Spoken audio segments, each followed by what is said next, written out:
Well, joining me now, another former spokesman for Trump, Sean Spicer. Great to see you again, Sean. Always good to see you, Sherry. Look, this is a very solid win for Donald Trump, but Nikki Haley still did better than many expected, even the polls. What did you make of her comments that, at this stage at least, she's refusing to withdraw? Well, look, first of all, she has a right. I mean, you can stay in as long as you want, but the reality is, you notice she came out real quick. The vote that came in early was where she did better. The big suburbs of Boston, the Manchester, Concord, New Hampshire, those bedroom suburban communities just north of Boston. She knew she would do well, where independents were going to play a big role. She made a couple of mistakes. Number one, Nevada is actually the next stop. She's just not on the ballot there, which kind of is perplexing. The second thing is South Carolina is 31 days away.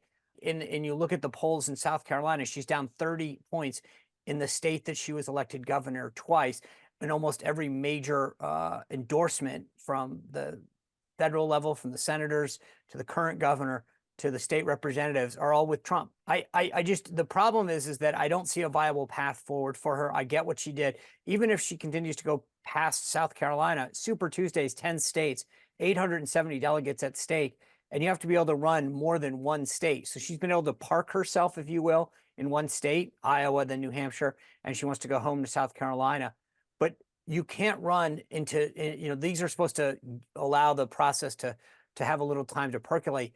She doesn't have the capability to go into to Super Tuesday the way that Donald Trump does. If there is no viable path for her to defeat Trump, as you say, through these primaries, is Nikki Haley then relying on an external factor like the Democrats throwing Trump in jail, something like that, to see her win the nomination? Is that what's going on here? I think you're putting your finger on something. The interesting thing is, we like to say, is it the black swan event, something kind of akin to what you're talking about. The problem is that there's none of his court cases are actually at a point where any of that could possibly happen.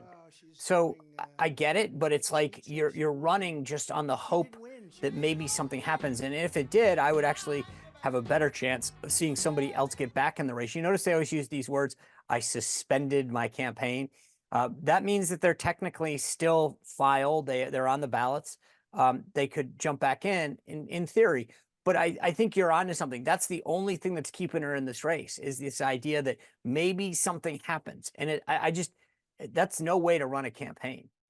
The other suggestion, and we just heard it from Kayleigh McEnany, is that perhaps Nikki Haley's trying to manipulate a situation where she could be asked to be Trump's running mate, his VP. What do you think of that notion?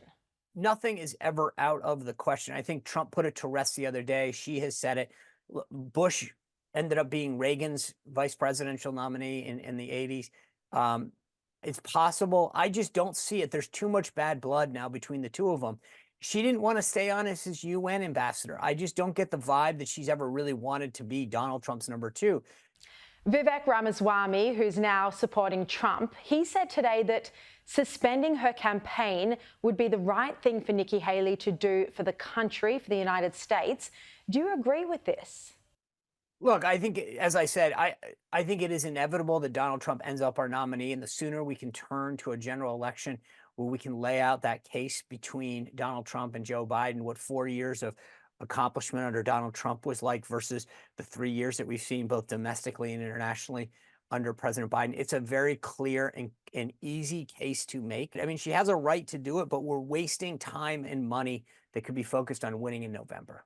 Looking at the Democrats, Joe Biden wasn't even on the primary ballot papers in New Hampshire. He attacks Trump for being undemocratic. He says this election is going to be about democracy. But then, Sean, what does it say that he was too scared to have his own name on the ballot paper? It gets worse. They had the state of Florida literally canceled their primary. And then he and his team are trying to take Donald Trump off the ballot in the primary in several states, like in Colorado, Maine, not the general election yet. They're actually trying to keep him off the primary ballot. That's not democratic at all. And so to be lectured by these guys on democracy and democracy being under attack, when they're trying to inhibit people from actually casting a vote and being able to choose who they want, I think that's a real tell right there, who's truly not supporting democracy.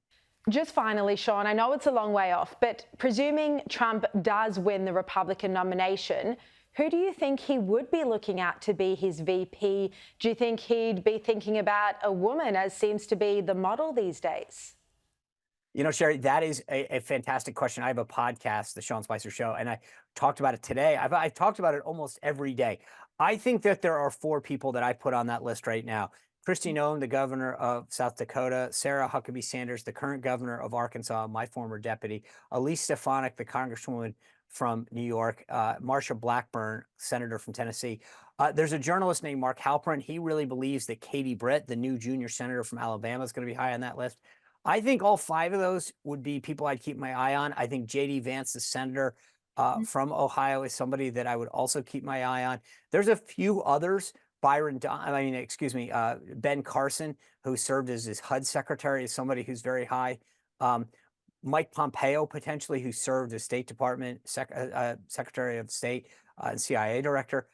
Those are what I see the short list. I think we're not big into identity politics on the right, but I do think that a woman would probably help soften him as he looks to get votes in key suburbs of places like Pennsylvania and Detroit, Atlanta. Sean Spicer, always terrific to talk to you. Thank you so much for your time tonight. Always a pleasure to be with you.